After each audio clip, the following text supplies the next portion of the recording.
out there? This is Wakeangel2K1 coming at you with another personal custom project. Since I've been on a bit of a Legend of Zelda kick lately, we are going with Ruto. This is her appearance from Hyrule Warriors.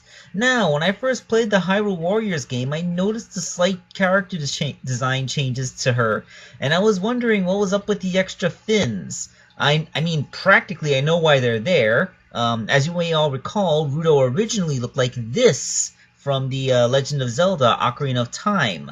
And, well, it seemed kind of weird to me that Team Ninja, of all people, would change Ruto's character design to make her look less naked than she actually is. Then I found out that this wasn't Team Ninja's design change, it was Nintendo's. Apparently, on the 3DS re-release of The Legend of Zelda Ocarina of Time, they decided to add the extra chest fins so that you don't have bare fish boobs out there anymore. Seems kind of funny to me, and I didn't know about this because, well, you know, I don't have the 3DS version of Legend of Zelda Ocarina of Time. I have the original N64 card. I have like 3 other versions of it on the GameCube and the Wii. I felt that I didn't really need the 3DS version, but, well, that's where the character design changed, and that's the one we're making now. So, the base toy is a Marvel Legends Valkyrie figure. I got it for $5 at a Five Below, and this is actually a really good buck for the 4-inch Marvel Legends line. I'm going to call it the Amazonian female because it is taller and more beefy than their basic female.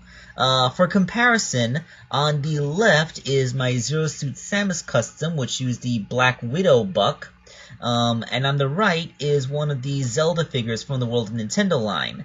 As you can see, Valkyrie is significantly taller than your standard non-Amazonian buck, and she's the perfect height to make, to match with the World of Nintendo.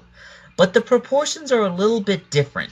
So let's get into how I changed that, because that's the part of the custom that I'm really proud of. Alright, so as you saw, the Marvel Legends figures have heads that are smaller in proportion to the size of their bodies than the World of Nintendo figures. Well, because of the design of the Legend of Zelda characters. So, similar to how I turned Monster High Mega Bloks minifigures into Sonic figures, you simply have to make the head bigger. But unlike those, the head is actually more complicated because it has a human face, and not just a Sonic character, which is basically just 2 big round eyes and a sausage shape for the cheeks. So, what I did was I took my World of Nintendo Zelda figure and I mushed her face into a block of Super Sculpey. After baking it, this turned it into a mold. Then I put a blob of epoxy sculpt on the face of the Valkyrie figure, and using some talcum powder to prevent it from sticking to the mold, I was able to make a cast of Zelda's face onto the Valkyrie body. Then, using my X-Acto knife, I was able to slightly alter the features a bit. I gave her a slightly different shaped brow, and I turned up the corners of her mouth a bit to make it look more like a smile. And this resulted in making a face the size and shape of Zelda's, which looked different enough that it wasn't just Zelda's face on there. So, yeah, like, this is the first time I've actually used a molding technique to make a new character, and it really came out good. That looks like a perfect face that matches stylistically. I'm so happy that this came out like this. Yeah, and of course, like, the rest of her head is like a big old hammerhead shark thing going on with the extra ear eyes. Although I guess she does have ears that are close to her face, so they're just kind of like back of the head eyes. Why does Ruto have 4 eyes? None of the other Zoras have 4 eyes. It's so weird. Anyway, let's move on to the rest of it, which is going to be comparatively less impressive than this face that I made, but, you know, we just got to keep going. Alright, so there are the little chest fins sculpted over the, boobs on the original figure. The armor bits on this figure were just painted on rather than sculpted in, so that made things easier for me.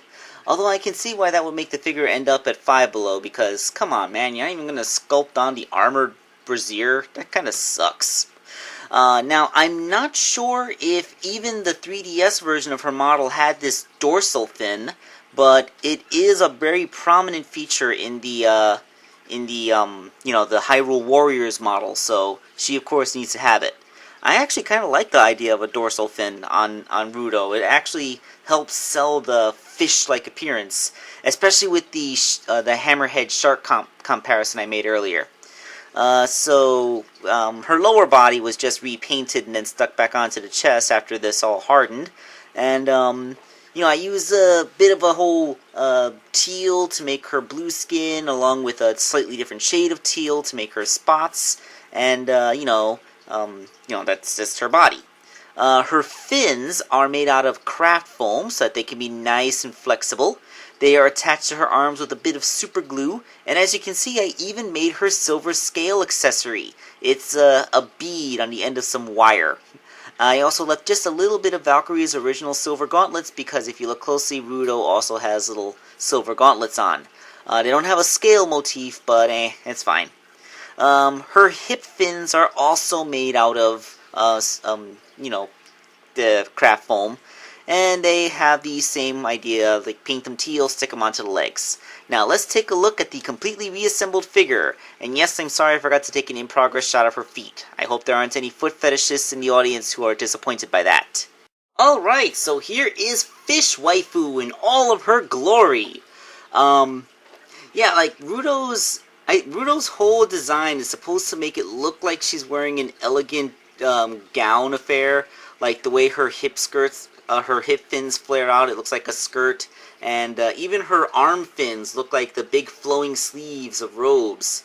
Even her head, despite the fact that she's not wearing a hat, she looks like she either has a giant crown or a big poofy wig, like what Victorian-era queens would wear when they needed to make public appearances. So, yeah, she very much is literally bred to look like a queen, I'm guessing. It's a little bit of a profile shot. And this Valkyrie buck is really posable. You may recognize this as the pose of the concept art from the beginning. It's just a really good buck. She can also pose to look like she's swimming, thanks to her extremely well-articulated head with the neck swivel. Like, there's a hinge in the neck that allows the head to really look forward. Although, without any water, it just kind of looks like a Superman pose.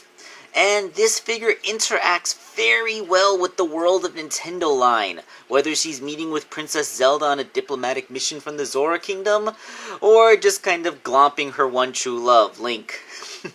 Yes, I love that little thing. I mean, come on, Fish Princess falls in love with the hero. That's like the most crack pairing in the Zelda's history. Although she's not the weirdest thing to fall in love with Link over the years. This is Wakeangel2K1 signing off.